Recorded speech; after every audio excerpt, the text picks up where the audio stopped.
ಎಲ್ಲರಿಗೂ ನಮಸ್ತೆ ಹಾಲ್ masters. Ashwini ma'am ನಮಸ್ತೆ. ಇವತ್ತು ನನಗೆ ಒಂದು ನಮಸ್ತೆ ಮೇಡಮ್. ಪತ್ರಿಜಿಯವರದ್ದು ಪ್ರಬೋಧನೆಗಳು ಅಂತೇಳಿ ರಾತ್ರಿ ವೇದಿಕೆಯಲ್ಲಿ ಇದೇ ರೀತಿ ಒಂದು ಆಗಸ್ಟ್ ತಿಂಗಳಲ್ಲಿ ರಂಗನಾಥ್ ಗುರುಜಿಯವರು ಮತ್ತೆ ನಾವು ಸಹ ಅರ್ಧ ಭಾಗವನ್ನ ತೆಗೆದುಕೊಂಡಿದ್ವಿ.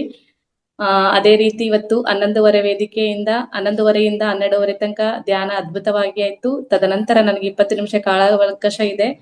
ಅದರಲ್ಲಿ ನನಗೆ ಎಷ್ಟು ಸಾಧ್ಯನೋ ಅಷ್ಟು ನಾನು ವ್ಯಕ್ತಪಡಿಸಲು ಇಚ್ಛಿಸುತ್ತೇನೆ.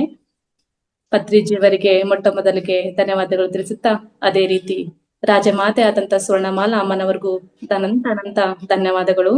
ಧ್ಯಾನ ಜ್ಞಾನಕ್ಕೆ ವೇದಿಕೆಯನ್ನು ಅನುವು ಮಾಡಿಕೊಟ್ಟಂತಹ ನಮ್ಮ ನಿಮ್ಮೆಲ್ಲರ ಪ್ರೀತಿಯ ಸರ್ ಆದಂತಹ ರಂಗನಾಥ್ ಸರ್ಗೂ ಅವ್ರಿಗೂ ಸಹ ಅನಂತವಾದ ಧನ್ಯವಾದಗಳು ಮಾಸ್ಟರ್ಸ್. ಹಾಗೆ ಒಂದು ಪತ್ರಿಜಿಯ ವಾಣಿಯ ಮುಖಾಂತರ ಇವತ್ತಿನ ಕಾರ್ಯಕ್ರಮವನ್ನು ಪ್ರಾರಂಭಿಸೋಣ. ಪತ್ರಿಜಿ ವಾಣಿ. ನಮ್ಮ ಗುರಿ ಎಲ್ಲರಲ್ಲೂ ಧ್ಯಾನದ ಅರಿವನ್ನು ಮೂಡಿಸುವುದು ಮತ್ತು ಅವರನ್ನೂ ಮಾಸ್ಟರ್ ಆಗಿ ಯೋಚಿಸುವಂತೆ ಮಾಡುವುದು ಮತ್ತು ಅವರೂ ಸಹ ಮಾಸ್ಟರ್ ಆಗಬೇಕೆಂಬ ಗುರಿಯನ್ನು ಹೊಂದುವಂತೆ ಮಾಡುವುದು ನಮ್ಮ PSSM ನ ಮುಖ್ಯ ಉದ್ದೇಶ. ಈ ಒಂದು PSSM ನ ಮುಖ್ಯ ಉದ್ದೇಶದಲ್ಲಿ ನಿಮ್ಮೆಲ್ಲರ ಪ್ರೀತಿಯ ಸರ್ ಆದಂತಹ ರಂಗನಾಥ್ ಸರ್ ಈ ನಿಟ್ಟಿನಲ್ಲಿ ಈ ದಾರಿಯಲ್ಲಿದ್ದಾರೆ. ಎಲ್ಲರನ್ನೂ ಒಬ್ರನ್ನ ಮಾಸ್ಟರ್ ಆಗಿ ರೆಡಿ ಮಾಡ್ಬೇಕಂತ ಪ್ರತಿ ವೇದಿಕೆಯಲ್ಲೂ ಹೇಳ್ತಾ ಇರ್ತಾರೆ. ಈ ಒಂದು ವಾಣಿ ನಮ್ಮ ಸರ್ಗೆ ತುಂಬಾನೇ ಹತ್ತಿರವಾದಂತಹ ವಾಣಿ ಅಂತ ಹೇಳಕ್ಕೆ ನಾನು ತುಂಬಾನೇ ಇಷ್ಟಪಡ್ತೀನಿ ಮಾಸ್ಟರ್ಸ್. ಅದೇ ರೀತಿ ಪಿರಮಿಡ್ ಬೋಧಕರು ಯಾವಾಗಲೂ ಅನುಸರಿಸಬೇಕಾದಂತ 18 ಇದಾವೆ ಮಾಸ್ಟರ್ಸ್ ಮಾರ್ಗಸೂಚಿಗಳು. ಆ ಮಾರ್ಗಸೂಚಿಯಲ್ಲಿ ಮೊಟ್ಟ ಮೊದಲನೇದಾಗಿ ಧ್ಯಾನವನ್ನು ಸರಿಯಾದ ರೀತಿಯಲ್ಲಿ ಮಾಡಬೇಕು. ಆದರೆ ಆನಾಪಾನ ಸತಿ ಸಹಾಯ ಮಾಡಬೇಕು. ಆನಾಪಾನ ಸತಿ ಧ್ಯಾನ ಹಾಗೂ ಇತರರಿಗೂ ಇದೇ ರೀತಿಯಲ್ಲಿ ಧ್ಯಾನವನ್ನು ಮಾಡಲು ಸಹಾಯ ಮಾಡಬೇಕು ಮಾಸ್ಟರ್ಸ್. ಇಲ್ಲಿ ನಮ್ಮ ಬುದ್ಧ ಭಗವಾನ್ ಅವರು 2.5 ವರ್ಷಗಳ ಹಿಂದೆ ಇದು ನಮ್ಗೆಲ್ಲರಿಗೂ ಆನಾಪಾನ ಸತಿ ಧ್ಯಾನವನ್ನು ಪರಿಚಯ ಇತ್ತು. ಆದರೆ ಈ ಜಗತ್ತಿಗೆವನ್ನು ಪರಿಚಯಿಸಿದವರು ನಿಮ್ಮೆಲ್ಲರ ಗುರುಗಳಾದಂತಹ ಡಾಕ್ಟರ್ ಬ್ರಹ್ಮಶ್ರೀ ಪಿತಾಮಹ ಪತ್ರಿಜಿಯವರು ಈ ಜಗತ್ತಿಗೆ ಧ್ಯಾನವನ್ನು, ಇದು ಸಹಜವಾದ ಸರಳವಾದ ಆನಾಪಾನ ಸತಿ ಧ್ಯಾನ ಅಂತೇಳಿ ಈ ಜಗತ್ತಿಗೆ ಪಸರಿಸಿರುವುದು ಮಾಸ್ಟರ್ಸ್. ಹಾಗಾಗಿ ಹೆಂಗೆ ನಮಗೆ ಒಂದು ಕೊಟ್ಟಿದ್ದಾರೆ ಅಂದ್ರೆ ಬಾಳೆಹಣ್ಣು ಸುಳಿದು ಇಟ್ಟಿದ್ದಾರೆ ಮಾಸ್ಟರ್ಸ್. ನಿಮಗೆ ಎಷ್ಟು ಬೇಕಾಗುತ್ತೋ ನೀವು ಅದನ್ನ ತಿನ್ನಿ ಅಂತಂದೇಳಿ. ಏಕೆಂದ್ರೆ ಧ್ಯಾನದಲ್ಲಿ ತುಂಬಾ ಹಲವಾರು ರೀತಿಗಳಿದಾವೆ. ಆದ್ರೆ ಸಹಜವಾಗಿ ಸರಳವಾಗಿ ನಿಮ್ಮ ಶ್ವಾಸವೇ ನಿಮ್ಮ ಗುರು ಅಂತ ಹೇಳಿದಾರೆ ಅಂದ್ರೆ ನಮ್ಮ ಪತ್ರಿಜಿಯವರು ನಿಮ್ಮ ಶ್ವಾಸವೇ ನಿಮ್ಮ ಗುರು, ನಾನಲ್ಲ ನಿಮ್ಮ ಗುರು ಅಂತ ಹೇಳಿ ಯಾವ ವೇದಿಕೆಯಲ್ಲೂ ಯಾರೂ ಸಹ ಹೇಳಲ್ಲ ಮಾಸ್ಟರ್ಸ್. ಧ್ಯಾನದಲ್ಲಿ ತುಂಬಾನೇ ರೀತಿಗಳಿದಾವೆ. ಆ ಧ್ಯಾನದಲ್ಲಿ ನಾನು ಗುರು, ನನಗೆ ಕಾಲಿಗೆ ಬೀಳ್ಬೇಕು, ಕೈಗೆ ಬೀಳ್ಬೇಕು, ಹಾಗೆ ಹೀಗೆ ಅಂತ ನಾವೆಲ್ಲರೂ ನೋಡಿ ಅದನ್ನೆಲ್ಲವನ್ನು ಮೀಟಿ ಈ ಆನಾಪಾನ ಸತಿ ಧ್ಯಾನಕ್ಕೆ ನಾವು ಬಂದಿದ್ದೀವಿ. ಆದರೆ ಪತ್ರಿಜಿಯವರು ಇಲ್ಲಿ ನಾನು ಗುರುವಲ್ಲ, ನನ್ನ ಕಾಲಿಗೂ ಬೀಳಬೇಕಾಗಿಲ್ಲ, ನಿಮ್ಮ ಪಾದವನ್ನು ನೀವಿಡಿರಿ, ನನ್ನ ಪಾದಗಳನ್ನು ಹಿಡಿಬೇಡ್ರಿ, ನನ್ನ ಪದವನ್ನು ಹಿಡಿ ಅಂತಂದೇಳಿ ನಿಮ್ಮೆಲ್ಲರ ಪ್ರೀತಿಯ ಪತ್ರಿಜಿಯವರು ಹೇಳಿದ್ದಾರೆ. ಇಂತಹ ಗುರುಗಳನ್ನ ನಾವೆಲ್ಲೂ ಕಂಡಿಲ್ಲ ಮಾಸ್ಟರ್ಸ್. ಆದರೆ ಈ ಜಗತ್ತಿಗೆ ಅತಿ ಸರಳವಾಗಿ ಇದನ್ನ ಆನಾಪಾನ ಸತಿ ಧ್ಯಾನವನ್ನು ಪರಿಚಯ ಮಾಡಿಕೊಟ್ರು ಗುರುಗಳು. ಸರಿಯಾದ ರೀತಿಯಲ್ಲಿ ಯಾವುದೇ ರೀತಿಯಲ್ಲಿ ಕಟ್ಟುಪಾಡು ಇಲ್ಲ ಮಾಸ್ಟರ್ಸ್. ಧ್ಯಾನ ಅಂದ್ರೆ ಆನಾಪಾನ ಸತಿ ಧ್ಯಾನ ಅಂದ್ರೆ ನಾವು ಶುದ್ಧವಾಗಿ ಹೀಗೆ ಇರ್ಬೇಕು, ಇಂಥ ಜಾಗದಲ್ಲಿ ಇರ್ಬೇಕು ಅಂತಂದೇಳಿ ಏನಿಲ್ಲ. ನಮ್ಮ ದೇಹಕ್ಕೆ ಯಾವುದೇ ರೀತಿ ದಂಡನೆಯನ್ನು ಮಾಡದೆ, ನೋವನ್ನು ಕೊಡದೆ, ಹೇಗೆ ನಿಮಗೆ ಅನುಕೂಲವಾಗುತ್ತೋ ಆ ಅನುಕೂಲಕರವಾದಂತ ಸ್ಥಳದಲ್ಲೇ ಕೂತು ನಿಮ್ಮ ಉಸಿರಿನ ಕಡೆಗೆ ಗಮನ ಕೊಡಿ. ನಿಮ್ಮ ಕೆಲಸ ಕಾರ್ಯಗಳನ್ನೆಲ್ಲ ಮುಗಿಸಿ ನೀವು ನಿಮ್ಗೋಸ್ಕರ ಎಷ್ಟು ಸಾಧ್ಯನೋ ಅಷ್ಟು ನಿಮ್ಮ ಉಸಿರಿನ ಕಡೆಗೆ ಗಮನ ಕೊಡಿ. ಸರ್ ಹೇಳಿದ್ದಾರೆ, ನಿಮ್ಮ ವಯಸ್ಸು ಎಷ್ಟಿದೆಯೋ ಅಷ್ಟು ನಿಮಿಷಗಳ ಕಾಲ, 60 ವರ್ಷ ಆಗಿದ್ದರೆ 60 ನಿಮಿಷಗಳ ಕಾಲ, 50 ವರ್ಷ ಆಗಿದ್ದರೆ 50 ನಿಮಿಷಗಳ ಕಾಲ ಧ್ಯಾನವನ್ನು ಮಾಡಲೇಬೇಕು ಅಂತ ಹೇಳಿದ್ರೆ. ಆದ್ರೆ ಸಣ್ಣ ಸಣ್ಣ ಕಾಯಿಲೆ ಇದ್ರೆ ಸಣ್ಣ ಧ್ಯಾನ, ದೊಡ್ಡ ದೊಡ್ಡ ಕಾಯಿಲೆ ಇದ್ರೆ ದೊಡ್ಡ ದೊಡ್ಡ ಧ್ಯಾನ ಅಂತ ನಮ್ಮ ಪತ್ರಿಜಿಯವರು ಹೇಳಿದ್ದಾರೆ ಮಾಸ್ಟರ್ಸ್. ನಾವು ಮಾಡೋದಲ್ದಲೆ ಬೇರೆಯವ್ರಿಗೂ ಸಹ ಇದು ಧ್ಯಾನವನ್ನು ಪ್ರಚಾರವನ್ನು ಮಾಡ್ಬೇಕು. ಪ್ರಚಾರವನ್ನು ಮಾಡೋದ್ರಿಂದ ನಾವು ಕರ್ಮಗಳನ್ನ ಕಳ್ಕೊಂತೀವಿ ಅಂತ ಹೇಳ್ತಾರೆ. ಇದೇ ರೀತಿ ನಾವು ಎಷ್ಟು ಕಲ್ತಿದೀವೋ ಅದನ್ನ ನನಗೆ ಸಂಪೂರ್ಣವಾಗಿ ಅದು ಕಲಿಬೇಕು, ಕಲ್ತ್ಕೋಬೇಕು, ತಿಳ್ಕೋಬೇಕು ಅಂತ ಕಾಯ್ಬೇಡಿ. ಎ ಗೊತ್ತಿದ್ರೆ ಎ ಅಂತ ಹೇಳಿ, ಬಿ ಗೊತ್ತಿದ್ರೆ ಬಿ ಅಂತ ಹೇಳಿದ್ದಾರೆ ನಮ್ಮ ಪತ್ರಿಸರು. ಹಾಗೆಯೇ ಇದು ಫಸ್ಟ್ ನೋಡಿದ್ವಿ ಮಾಸ್ಟರ್ಸ್. ಧ್ಯಾನವನ್ನು ಸರಿಯಾದ ರೀತಿಯಲ್ಲಿ ಮಾಡಬೇಕು. ಆದರೆ ಆನಾಪಾನಸತಿ ಹಾಗೂ ಇತರರಿಗೂ ಇದೇ ರೀತಿಯಲ್ಲಿ ಧ್ಯಾನ ಮಾಡಲು ಸಹಾಯ ಮಾಡಬೇಕು. ಇದೇ ರೀತಿ ಕಣ್ಮುಚ್ಕೊಂಡು ಕೈ ಲಾಕ್ ಮಾಡ್ಕೊಂಡು ಕಾಲ್ ಕ್ರಾಸ್ ಮಾಡ್ಕೊಂಡು ಇದೇ ರೀತಿ ಧ್ಯಾನ ಮಾಡಿ ಅಂತನೂ ನಾವು ಸಹ ಪ್ರಚಾರವನ್ನು ಮಾಡಬೇಕು. ಈ ನಿಟ್ಟಿನಲ್ಲಿ ನಾವೆಲ್ಲ ಧ್ಯಾನಾರ್ಥಿಗಳಿದ್ದೇವೆ ಅಂತ ಹೇಳ್ಕೊಳಕ್ಕೆ ತುಂಬಾ ಖುಷಿ ಆಗುತ್ತೆ ಮಾಸ್ಟರ್ಸ್. ಅದೇ ರೀತಿ ಸರಿಯಾದ ಆಧ್ಯಾತ್ಮಿಕ ಪುಸ್ತಕಗಳನ್ನು ಓದಬೇಕು ಹಾಗೂ ಇತರರಿಗೂ ಅದನ್ನು ಓದಲು ಪ್ರೋತ್ಸಾಹಿಸಬೇಕು. ನಮ್ಮ ಬೆಳಗಿನ ವೇದಿಕೆಯಲ್ಲಾಗಿರ್ಬೋದು, ಮಧ್ಯಾಹ್ನ ವೇದಿಕೆಯಲ್ಲಿ ಆಗಿರ್ಬೋದು, ರಾತ್ರಿ ವೇದಿಕೆಯಲ್ಲಾಗಿರ್ಬೋದು, ಸ್ವಾಧ್ಯಾಯಕ್ಕೆ ಅತಿ ಹೆಚ್ಚಿನ ಪ್ರಾಮುಖ್ಯತೆಯನ್ನು ಕೊಡ್ತಾ ಇದ್ದಾರೆ. ಏಕೆಂದ್ರೆ ಪತ್ರಿಜಿಯವರು ಎಷ್ಟೋ ಲಕ್ಷ ಗಂಟಲೆ ಪುಸ್ತಕಗಳನ್ನು ಓದಿದ್ದಾರೆ. ಆ ಎಷ್ಟು ಪುಸ್ತಕಗಳನ್ನು ಸಹ ನಮ್ಮ ಪತ್ರಿಜಿಯವರು ಬರೆದಿದ್ದಾರೆ. ಅಂತಹ ಒಳ್ಳೆಯ ಆಧ್ಯಾತ್ಮಿಕ ಪುಸ್ತಕಗಳನ್ನು ನಾವು ಅಳವಡಿಸ್ಕೋಬೇಕು, ಓದ್ಬೇಕು. ನಮ್ಮ ಆತ್ಮ ಜ್ಞಾನವನ್ನು ನಾವು ಹೆಚ್ಚು ಮಾಡ್ಕೋಬೇಕಂತಂದ್ರೆ ನಾವು ಅತಿ ಹೆಚ್ಚು ಪುಸ್ತಕಗಳನ್ನ ಓದ್ಬೇಕು. ಹಾಗಾಗಿ ನಾವು ಅತಿ ಹೆಚ್ಚಿನ ಪ್ರಾಮುಖ್ಯತೆಯನ್ನು ಧ್ಯಾನ ಮತ್ತು ಜ್ಞಾನಕ್ಕೆ ಕೊಡ್ತಾ ಇದ್ದೀವಿ ನಮ್ಮ ಮಹತಾರ್ ಫೌಂಡೇಶನ್ ಎಂಬ ವೇದಿಕೆಯಲ್ಲಿ. ಅದೇ ರೀತಿ ಮಾಸ್ಟರ್ಸ್, ನಮ್ಮ ರಂಗನಾಥ್ ಗುರುಜಿಯವರು ಸಹ ಎಲ್ಲೇ ಜರ್ನಿ ಮಾಡ್ಬೇಕಾದ್ರೂ ಸಹ ಪುಸ್ತಕಗಳು ಇರುತ್ತೆ ಅವ್ರ ಕೈಯಲ್ಲಿ, ಇಲ್ಲ ಅಂದ್ರೆ ಯಾವ್ದಾದ್ರು ಒಂದು ಮುದ್ರೆಗಳು ಇರುತ್ತೆ ಮಾಸ್ಟರ್ಸ್ ಅವರಲ್ಲಿ. ಅಂತಹ ಅದ್ಭುತವಾದ ಚೈತನ್ಯದ ಜೊತೆಗೆ ನಾವಿದೀವಿ ಅಂದ್ರೆ ಅಂತಹ ಚೈತನ್ಯ ಪ್ರತಿ ಒಂದು ದಿನನೂ ಒಂದು ಅತ್ಯುತ್ತಮವಾದ ವೇದಿಕೆಯಲ್ಲಿ ಬಂದು ಏನಾದ್ರೂ ಒಂದು ಕಿರು ಸಂದೇಶದ ಮೂಲಕ ನಮಗೆ ಒಳ್ಳೊಳ್ಳೆ ಮಾಹಿತಿಗಳನ್ನ ಕೊಡ್ತಾ ಇರ್ತಾರೆ. ನಾವು ಎಷ್ಟು ದಿನದಿಂದ ಎಷ್ಟು ವರ್ಷಗಳಿಂದ ಈ ವೇದಿಕೆಯಲ್ಲಿ ಇದೀವಿ ಅನ್ನೋದು ಪ್ರಾಮುಖ್ಯತೆ ಅಲ್ಲ ಮಾಸ್ಟರ್ಸ್. ಅವರು ಕೊಟ್ಟಿರುವಂತಹವನ್ನ ನಾವು ಅಳವಡಿಸ್ಕೋಬೇಕು, ಜಾರಿಗೆ ತೆಗೆದುಕೊಳ್ಬೇಕು. ಆಗ ಮಾತ್ರ ನಾವು ಉನ್ನತಿ ಆಗ್ಲಿಕ್ಕೆ ಸಾಧ್ಯ. ಹಾಗಾಗಿ ಸರಿಯಾದ ಆಧ್ಯಾತ್ಮಿಕ ಪುಸ್ತಕಗಳನ್ನು ಓದಬೇಕು ನಾವು ಇಲ್ಲಿ, ಮತ್ತೆ ಬೇರೆಯವ್ರಿಗೂ ಸಹ ಪ್ರೋತ್ಸಾಹನ ಕೊಡ್ಬೇಕು. ನಾನು ಓದಿದ್ದೀನಿ ಇಂಥ ಪುಸ್ತಕನ, ಇಷ್ಟು ಒಳ್ಳೆ ಚೆನ್ನಾಗಿ ಮಾಹಿತಿ ಇದೆ ಅಂತೇಳಿ ನೀವೇನ್ ತಿಳ್ಕೊಂಡಿದ್ರು ಅದನ್ನ ಬೇರೆಯವ್ರಿಗೆ ಹೇಳಿ ಆ ಪುಸ್ತಕಗಳನ್ನ ಅವ್ರೂ ಸಹ ಸ್ವಾಧ್ಯಾಯ ಮಾಡಕ್ಕೆ ನಾವು ಪ್ರೋತ್ಸಾಹವನ್ನ ಕೊಡ್ಬೇಕು. ಅದೇ ರೀತಿ ಮೂರನೆಯದು ಮಾಸ್ಟರ್ಸ್, ನಿಮ್ಮ ಧ್ಯಾನದ ಅನುಭವಗಳನ್ನು ಹಾಗೂ ಜೀವನದ ಅರಿವನ್ನು ಎಲ್ಲರೊಂದಿಗೆ ಹಂಚಿಕೊಳ್ಳಬೇಕು. ಹಾಗಾಗಿ ನಮ್ಮ ಮಧ್ಯಾಹ್ನ ವೇದಿಕೆಯಲ್ಲಾಗಿರ್ಬೋದು, ಬೆಳಗ್ಗೆ ವೇದಿಕೆಯಲ್ಲಾಗಿರ್ಬೋದು, ಧ್ಯಾನ ಅನುಭವ ಅಂತಾನೆ ಮಾಸ್ಟರ್ಸ್ ವಿಶೇಷ ಸಂಚಿಕೆ ಅಂತೇಳು ಶನಿವಾರ ಅವರ ಅನುಭವದ ಮುಂದೆ ಇನ್ನೊಬ್ರು ಸಹ ಇನ್ಸ್ಪಿರೇಷನ್ ಆಗ್ಲಿ ಅನ್ಕೊಂಡ್ಕೋಸ್ಕರನೇ ಹಿರಿಯ ಮಾಸ್ಟರ್ಸ್ ಅಂತ ಆಗ್ಬಿಟ್ಟು ಅವ್ರಿಗೆ ಅನುಭವವನ್ನ ಹಂಚಿಕೊಳ್ಳಕ್ಕೆ ಒಂದು ವೇದಿಕೆಯನ್ನು ಸಹ ಕಲ್ಪಿಸಿಕೊಟ್ಟಿದ್ದಾರೆ. ಹಾಗಾಗಿ ಅವ್ರಿಗೆ ಏನು ಅನುಭವ ಆಗಿದೆಯೋ ಆ ಅನುಭವವನ್ನ ವೇದಿಕೆಗೆ ಬಂದು ಅವರು ಶೇರ್ ಮಾಡ್ಕೊಳಕ್ಕೆ ಅತ್ಯುತ್ತಮವಾದ ವೇದಿಕೆ ಮತ್ತು ಅವಕಾಶವನ್ನು ಕೊಡ್ತಾ ಇದ್ದಾರೆ ಮಾಸ್ಟರ್ಸ್. ಪ್ರತಿಯೊಬ್ಬರಿಗೂ ಅನುಭವ ಆಗ್ಲೇಬೇಕು ಅಂತ ಏನಿಲ್ಲ ಮಾಸ್ಟರ್ಸ್. ಇಲ್ಲಿ ಹೇಳ್ತಾ ಇರ್ತಾರೆ, ನಾನು ಇಷ್ಟು ವರ್ಷಗಳಿಂದ ನಾನು ಧ್ಯಾನ ಮಾಡ್ತಿದ್ದೀನಿ, ನನ್ಗೆ ಯಾವ್ದು ಅನುಭವ ಆಗಿಲ್ಲ ಅಂತ. ಅನುಭವ ಆಗಿಲ್ಲ ಅಂದ್ರೂ ಅದು ಒಂದು ಖುಷಿನೇ. ನಮ್ಮ ಪತ್ರಿ ಸರೇ ಸ್ವತಃ ಹೇಳಿದಾರಂತೆ, ನನಗೆ ಯಾವ್ದು ರೀತಿ ಅನುಭವ ಆಗಿಲ್ಲ ಅಂತಂದೇಳಿ. ಅಂತ ಮಹಾನ್ ಚೈತನ್ಯದ ಮುಂದೆ ನಾವಿಲ್ಲಿ ಏನೂ ಅಲ್ಲ ಮಾಸ್ಟರ್ಸ್. ಹಾಗಾಗಿ ಆ ಚೈತನ್ಯ ಎಷ್ಟು ಒಳ್ಳೊಳ್ಳೆ ಮಾಹಿತಿ ಸಂದೇಶಗಳನ್ನ ನಮಗೆ ಕೊಟ್ಟು ಹೋಗಿದ್ದಾರೆ ಅಂದ್ರೆ ಅತ್ಯುತ್ತಮವಾದ ಮಾಹಿತಿಗಳನ್ನೆಲ್ಲ ಕೊಟ್ಟು ಹೋಗಿದ್ದಾರೆ ಮಾಸ್ಟರ್ಸ್. ಏನು ಅಂದ್ರೆ ನಾವು ಪ್ರತಿ ಕ್ಷಣದಲ್ಲೂ ವಾಸ್ತವದಿದ್ರೆ ನಮ್ಮಂತ ಖುಷಿಯಾಗಿ ಜೀವನ ಲೈಫ್ ಅನ್ನೋದೇ ಯಾರಿಗಿರಲ್ಲ ಮಾಸ್ಟರ್ಸ್. ಧ್ಯಾನಿಗಳಿಗೆ ಮಾತ್ರ ತುಂಬಾ ಖುಷಿಯಾಗಿರ್ಲಿಕ್ಕೆ ಸಾಧ್ಯ ಮಾಸ್ಟರ್ಸ್. ಧ್ಯಾನಿ ಅಲ್ಲದವರಿಗೆ ಏನ್ ಮಾಡ್ತಾರಂದ್ರೆ ಹಿಂದಿಂದು ತಪ್ಪಿದ್ರೆ ಮುಂದಿಂದು ಏನಾದ್ರೂ ಒಂದು ಯೋಚನೆ ಮಾಡ್ಕೊಂಡು ಆ ವಾಸ್ತವದ ಸಮಯವನ್ನೇ ಹಾಳು ಮಾಡ್ಕೊಂಡ್ಬಿಟ್ಟಿರ್ತಾರೆ ಮಾಸ್ಟರ್ಸ್. ಹಾಗಾಗಿ ವಾಸ್ತವದಲ್ಲಿ ಬದುಕಿ ಅತಿ ಹೆಚ್ಚು ಖುಷಿಯಾಗಿರೋರು ಅಂದ್ರೆ ಧ್ಯಾನಿಗಳು ಅಂತ ಹೇಳ್ಕೊಳಕ್ಕೆ ನಮ್ಗೆ ಹೆಮ್ಮೆ ಆಗುತ್ತೆ ಮಾಸ್ಟರ್ಸ್. ಹಾಗಾಗಿ ಎಲ್ಲ ಅನುಭವಗಳನ್ನ ಇಲ್ಲಿ ಒಬ್ರೆಲ್ಲ ಇಬ್ರತ್ರಕ್ಕೆ ಅನುಭವನ ನಾವು ಶೇರ್ ಮಾಡ್ಕೋಬೇಕು. ಹಾಗಾಗಿ ಇನ್ನೊಬ್ರಿಗೂ ಸಹ ಅನ್ಸಿರುತ್ತೆ, ಓ ನನಗೆ ಇದೇ ತರ ಒಂದು ಅನುಭವ ಆಗಿತ್ತಲ್ವಾ ಅಂತಂದೇಳಿ. ಹಾಗಾಗಿ ಎಲ್ಲರೂ ಸಹ ಎಲ್ಲರೆದ್ರಿಗೂ ಅನುಭವವನ್ನ ಶೇರ್ ಮಾಡ್ಕೊಳ್ರಿ, ಮುಕ್ತವಾಗಿ ಮಾತಾಡಿ. ಓಕೆ. ಅದೇ ರೀತಿ 4ನೇದು ಮಾಸ್ಟರ್ಸ್, ನಿಮ್ಮ ಹೆಚ್ಚಿನ ಸಮಯ ಮೌನವಾಗಿರಲು ಯತ್ನಿಸಿ.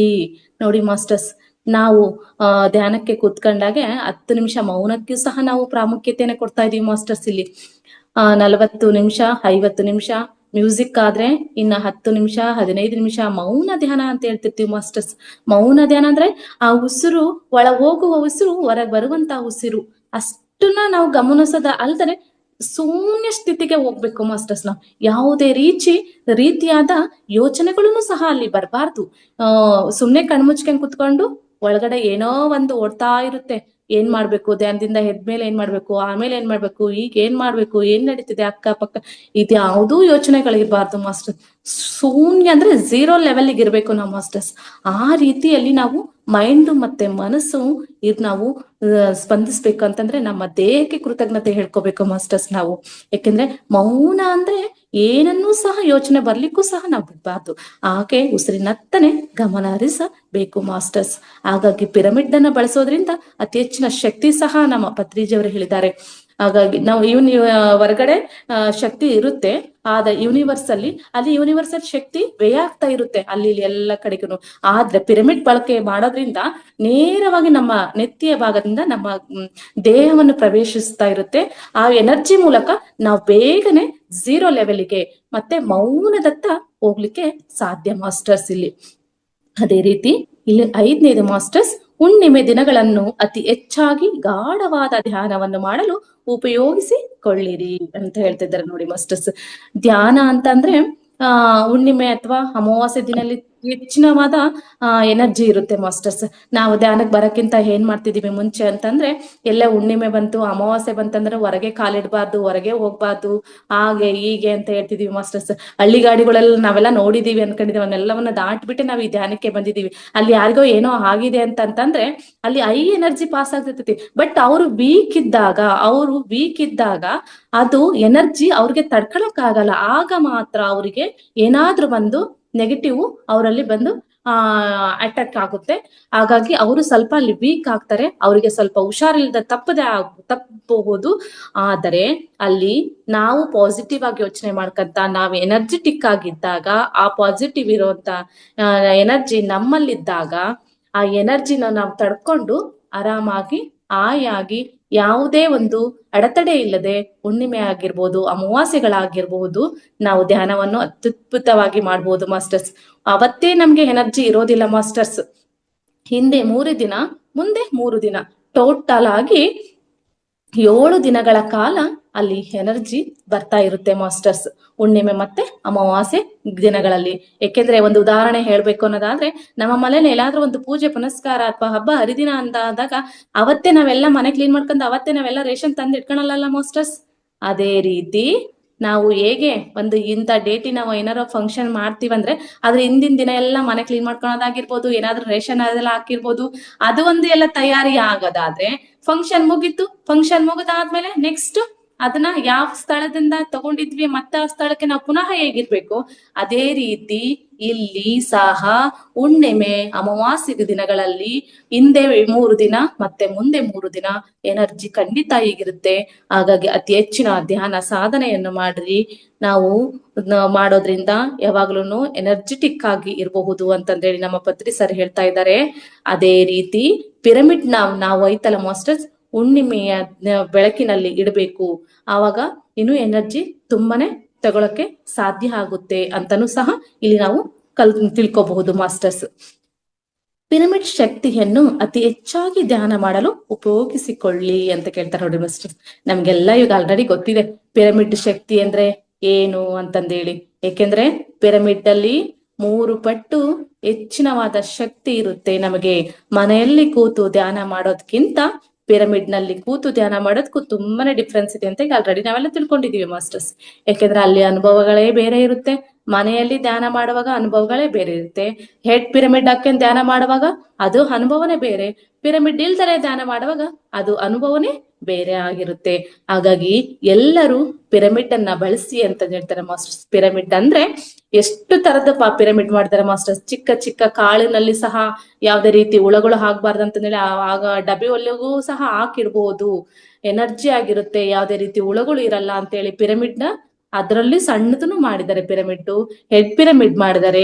ಹಾಗೆ ನೀರು ವಾಟರ್ ಮೇಲೆ ಇಡಕ್ಕೆ ಅದರಲ್ಲೂ ಸಹ ಎನರ್ಜಿ ಸೇವ್ ಆಗ್ಲಿ ಅಂತ ಹೇಳ್ಬಿಟ್ಟು ಕ್ರಿಸ್ಟಲ್ ಇಟ್ಬಿಟ್ಟು ಅದ್ರ ಮೇಲೆ ಸಹ ಪಿರಮಿಡ್ ಇಡುವಂತ ಪಿರಮಿಡ್ ಸಹ ಮಾಡಿದ್ದಾರೆ. ಹಾಗಾಗಿ ಮತ್ತೆ ರ್ಯಾಲಿಗಳಲ್ಲೆಲ್ಲ ಹೋದಾಗ ತುಂಬಾ ಕಡಿಮೆ ರೇಟಿಗೆ ಸಿಗುತ್ತೆ ಮಾಸ್ಟರ್ಸ್ ಪಿರಮಿಡ್. ಆ ಪಿರಮಿಡ್ ನೆಲ್ಲ ಬಳಸ್ಕೊಂಡು ನಾವು ಆ ರ್ಯಾಲಿಲಿ ಹೋಗಿರ್ತಾರೆ ಮಾಸ್ಟರ್ಸ್. ನಮ್ಗೆಲ್ಲ ಬಿಸಿಲು ಸುಸ್ತು ಹಾಗೆ ಹೀಗೆ ಅಂತ ಬೇರೆ ಎಲ್ಲರೂ ಕೇಳೋ ಮಾತುಗಳನ್ನೆಲ್ಲ ಕೇಳಿರ್ತೀವಿ. ಆದ್ರೆ ರ್ಯಾಲಿಲಿ ನಾನು ಸಹ ಒಂದು ಅನುಭವ ತಗೊಂಡಿದ್ದೀನಿ. ನನಗೆ ಒಂದು 7 months ಆಗಿತ್ತು. ಅವಾಗ ಒಂದು ರ್ಯಾಲಿ ನನಗೆ ಅಟೆಂಡ್ ಮಾಡ್ಬೇಕಂತ ತುಂಬಾನೇ ಆಸೆ ಆಗಿತ್ತು ಮಾಸ್ಟರ್ಸ್. ಒಂದ್ ಕಡೆಯಿಂದ ನನಗೂ ಸಹ ಒಂದು ಕಾಲ್ ಬಂದಿತ್ತು. ನೋಡೋಣ, ಏನು ಆಗಲ್ಲ, ನನ್ನ ಕೈಲಿ ಸಾಧ್ಯ ಅಂತೇಳಿ ನಾನು ನಮ್ಮ ಅತ್ತೆಯವರು ಹೋಗಿದ್ದೆ. 1.5 ಕಿಲೋಮೀಟರ್ ನಾವು ಪಿರಮಿಡ್ ಹಾಕೊಂಡು ರ್ಯಾಲಿಯಲ್ಲಿ ನಾನು ಅಟೆಂಡ್ ಮಾಡಿದ್ದೀನಿ. ತುಂಬಾನೇ ಅದ್ಭುತವಾಗಿತ್ತು ಮಾಸ್ಟರ್ಸ್ ಅದ ಅನುಭವ ಅಂತಂದೇಳಿ. ಎಷ್ಟು ಖುಷಿ ಆಗಿತ್ತು ಅಂದ್ರೆ ಎಲ್ರು ಅನ್ನೋರು ನೀವು ತುಂಬಾ ಗ್ರೇಟ್ ಬಿಡಿ ನೀವು, ಯಾಕೆಂದ್ರೆ ಇಷ್ಟು 7 ಮಂತ್ಸ್ ಈಗ ನಿನಗೆ ಆದ್ರೂನು 1.5 ಕಿಲೋಮೀಟರ್ ತನಕನೇ ಅಂತಂದೇಳಿ. ಬಟ್ ಇನ್ನೂ ಒಂದಷ್ಟು ದೂರ ಇತ್ತು ನಡಿಬೇಕು ಅಂತ ನನ್ನ ಮನಸ್ಸಿಂದ ನನಗೆ ಮೆಸೇಜ್ ಬರ್ತಾ ಇತ್ತು. ಆದ್ರೆ ಬೇರೆಯವರೆಲ್ಲರೂ ಕನ್ಸನ್ ತೋರ್ಸೋದ್ರಿಂದ ನೋಡೋಣ ಅವ್ರ ಮಾತಿಗೂ ಸಹ ನಾನು ಬೆಲೆ ಕೊಟ್ಟು ನಾನು ಸಾಕು ಇಲ್ಲಿ ನಿಲ್ಸ್ಬಿಟ್ಟು ಅಂತಂದೇಳಿ ಆ ಸ್ಥಳದಿಂದ ಮತ್ತೆ ಪಿರಮಿಡ್ ತನಕ ಒಂದು ಆಟೋ ಮಾಡ್ಕೊಂಡು ಹೋದ್ವಿ ಮಾಸ್ಟರ್ಸ್. ಅಲ್ಲಿ ಮತ್ತೆ ನಾವು ಧ್ಯಾನಕ್ಕೆ ಕೂತ್ಕೊಂಡ್ವಿ. ತುಂಬಾನೇ ಹೈ ಎನರ್ಜಿ ಇತ್ತು ಮಾಸ್ಟರ್ಸ್ ಪಿರಮಿಡ್ ನಲ್ಲಿ ಧ್ಯಾನ. ಹಾಗಾಗಿ ಎಲ್ಲರೂ ಸಾಧ್ಯವಾದಷ್ಟು ಎಲ್ಲೆಲ್ಲಿ ಪಿರಮಿಡ್ ಇದೆಯೋ ಆ ಪಿರಮಿಡ್ ನ ಬಳಸ್ಕೊಂಡು ಅತಿ ಹೆಚ್ಚಾಗಿ ಎನರ್ಜಿಯನ್ನು ತೆಗೆದುಕೊಂಡು ಆರೋಗ್ಯವಂತರಾಗಿರಿ ಅಂತ ಹೇಳಕ್ಕೆ ಇಷ್ಟಪಡ್ತೀನಿ ಮಾಸ್ಟರ್ಸ್. ಅದೇ ರೀತಿ ಔಷಧಿಗಳನ್ನು ಬಿಟ್ಟು ಬಿಡಿ, ಧ್ಯಾನದ ಶಕ್ತಿ ಮಾತ್ರ ಉಪಯೋಗವಾಗುತ್ತದೆ ಅಂತಂದ್ರೆ ಧ್ಯಾನದ ಶಕ್ತಿ ಎಲ್ಲದಕ್ಕೂ ಉಪಯೋಗವಾಗುತ್ತೆ. ಇಲ್ಲಿ ಮಾತ್ರೆಗಳನ್ನೇ ಬಿಟ್ಬಿಡಿ. ನಮ್ಗೆಲ್ಲರಿಗೂ ಗೊತ್ತಿದೆ ಆಲ್ಮೋಸ್ಟ್ ಅಲ್ಲಿ ವೇದಿಕೆಯಲ್ಲಿ ಪಿರಮಿಡ್ ಮಾಸ್ಟರ್ಸ್ ಎಲ್ಲ ಹೇಳ್ತಿರ್ತಾರೆ, ನಾನ್ ಧ್ಯಾನಕ್ಕೆ ಬರಕ್ಕಿಂತ ಮುಂಚೆ ಆ ಟ್ಯಾಬ್ಲೆಟ್ಸ್ ಈ ಟ್ಯಾಬ್ಲೆಟ್ಸ್ ಅಂತ ದಿನಕ್ಕೆ 6-7 ಟ್ಯಾಬ್ಲೆಟ್ಸ್ ಗಳು ತಗೊಳ್ತಿದ್ದೆ, ಶುಗರ್ ತಗೊಂತಿದ್ದೆ, BP ತಗೊಂತಿದ್ದೆ, ಜ್ವರಕ್ಕೆ ತಗೊಂತಿದ್ದೆ, ತಲೆನೋವು ತಗೊಂತಿದ್ದೆ. ಇದನ್ನೆಲ್ಲವನ್ನ ಬಿಟ್ಬಿಟ್ಟು ನಾನು ಧ್ಯಾನವನ್ನೇ ತಗೊಳ್ತಾ ಇದ್ದೀನಿ, ಈಗ ಧ್ಯಾನದ ಎನರ್ಜಿನೇ ತೆಗೆದುಕೊಳ್ತಾ ಇದ್ದೀನಿ ಅಂತಂದೇಳಿ ನಾವೆಲ್ಲ ಕೇಳಿದೀವಿ. ಎಂತ ಅದ್ಭುತ ಮಾಸ್ಟರ್ಸ್ ಇದು ಧ್ಯಾನ ಅನ್ನೋದು. ನಾನೇ ಒಂದು ಬೆಸ್ಟ್ ಉದಾಹರಣೆ ಅಂತಾನೆ ಹೇಳಕ್ಕೆ ಇಷ್ಟಪಡ್ತೀನಿ. ನಾನು ಒಂದು 3rd ಬೇಬಿ ನನಗೆ ಯೂನಿವರ್ಸ್ ಕಡೆಯಿಂದ ನನಗೆ ಮತ್ತೆ ಪತ್ರಿಜಿ ಅವ್ರ ಕಡೆಯಿಂದನೇ ನನಗೆ ಸಿಕ್ತು. ಇದೆ ಆಧ್ಯಾತ್ಮಿಕ ಮಗು ಅಂತ ಹೇಳ್ಕೊಳಕ್ಕೆ ತುಂಬಾ ಖುಷಿ ಆಗುತ್ತೆ.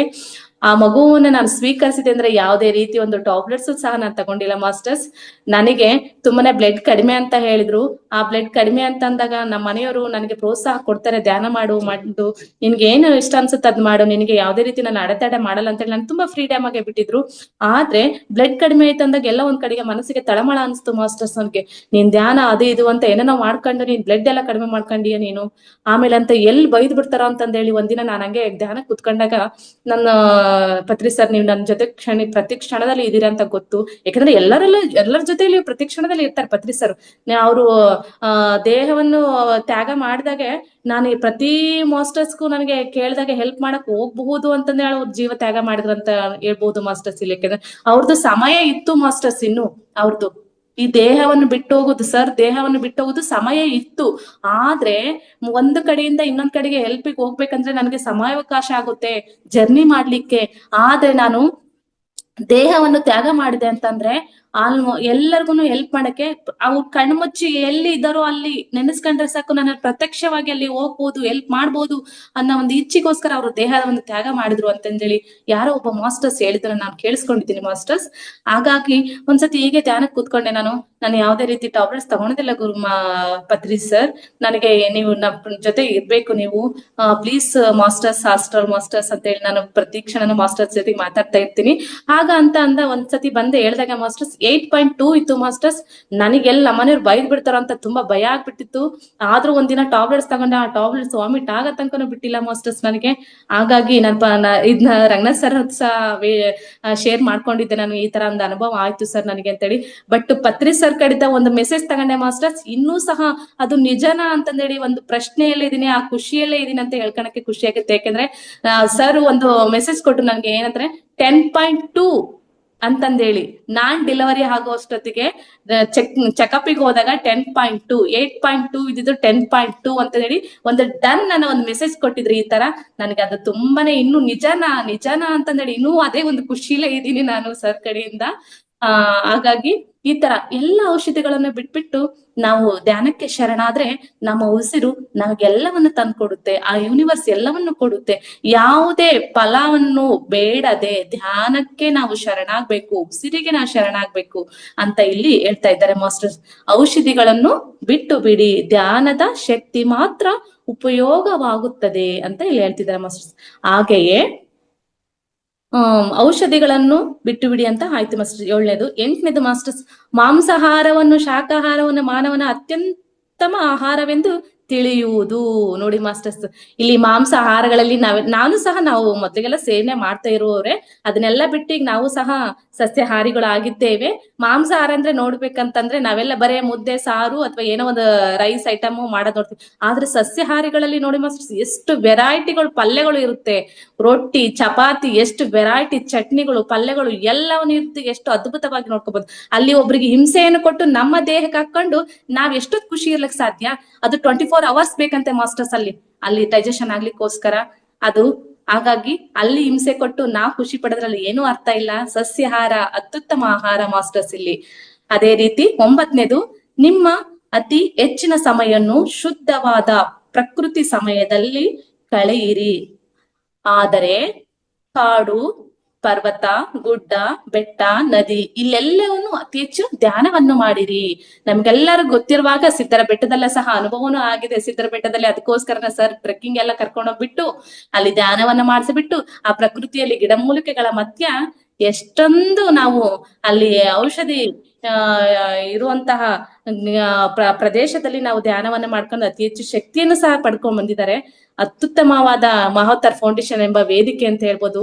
ಎಲ್ಲರೂ ಸೇರಿದಾಗೆ ಧ್ಯಾನವನ್ನು ಮಾಡಿಸ್ತಾರೆ, ಜ್ಞಾನವನ್ನೂ ಪಡ್ಕೊಳ್ತಾರೆ. ಸಾಧ್ಯ ಇಲ್ಲಿ ವೇದಿಕೆಯಲ್ಲಿ. ಎಷ್ಟು ಈ ತರದ ಒಂದು ವೇದಿಕೆ ನಾನು ಎಲ್ಲಿ ನೋಡಿಲ್ಲ ಮಾಸ್ಟರ್ಸ್. ಯಾಕೆಂದ್ರೆ ಬರೇ ಧ್ಯಾನ, ಜ್ಞಾನ, ಪ್ರಶ್ನೋತ್ತರ ಕಾರ್ಯಕ್ರಮ ಸಂಪನ್ನಗೊಳ್ಳುತ್ತೆ. ಆದ್ರೆ ಇಲ್ಲಿ ಮನೆಮದ್ದುಗಳು, ಮುದ್ರೆಗಳು, ಮತ್ತೆ ಚಕ್ರ ಧ್ಯಾನಗಳಾಗಿರಬಹುದು. ಅದೇ ರೀತಿ ನಮ್ಮ ಸರ್ ಎಷ್ಟೆಷ್ಟೊಂದು ಸೀಕ್ರೆಟ್ ಆಗಿರುವಂತಹ ಮಾಹಿತಿಗಳನ್ನ ನಮ್ಮ ವೇದಿಕೆಯಲ್ಲಿ ಕೊಡ್ತಾ ಇದ್ದಾರೆ. ಈ ವೇದಿಕೆ ಎಲ್ಲವನ್ನ ನಾವು ಅಳವಡಿಸ್ಕೊಂಡು ಉತ್ತಮವಾಗಿ ನಾವು ಜೀವನವನ್ನ ಲೈಫ್ ಲೀಡ್ ಮಾಡ್ತಾ ಇದೀವಿ. ನಮಗೂ ತಿಳಿದದ್ದನ್ನ ಇನ್ನೊಬ್ಬರು ಸಹ ಹಂಚ್ತಾ ಇದೀವಿ ಮಾಸ್ಟರ್ಸ್. ಹಾಗಾಗಿ ಅತ್ಯುತ್ತಮವಾದ ಒಂದು ಮಹೋತ್ತರ್ ಫೌಂಡೇಶನ್ ಎಂಬ ವೇದಿಕೆಯಲ್ಲಿ ನಾವೆಲ್ಲರೂ ಇದೀವಿ ಅಂತ ಹೇಳಿದ್ರೆ ಧನ್ಯರು ಅಂತ ಹೇಳಕ್ಕೆ ತುಂಬಾ ಇಷ್ಟಪಡ್ತೀನಿ. ಪತ್ರಿಜಿಯವರ ಪ್ರಬೋಧನೆಗಳು 18 ಇದಾವೆ ಮಾಸ್ಟರ್ಸ್. ಆ 18ರಲ್ಲಿ ನಾನು 9 ಇಲ್ಲಿ ತನಕ ಹೇಳಕ್ಕೆ ಅವಕಾಶ ಮಾಡಿಕೊಟ್ಟಂತ ಮಹೋತ್ತರ್ ಫೌಂಡೇಶನ್ ಎಲ್ಲ ಸಿಬ್ಬಂದಿಗಳಿಗೂ ಅನಂತ ಧನ್ಯವಾದಗಳನ್ನು ಹೇಳಕ್ಕೆ ಇಷ್ಟಪಡ್ತೀನಿ. Thank you so much masters. ಇಲ್ಲಿ ತನಕ ಎಲ್ಲ ಕೇಳಿದಂತ ನನ್ನ ಆತ್ಮ ದೇವರಿಗಳಿಗೂ ಅನಂತ ಧನ್ಯವಾದಗಳು masters. Thank you so much.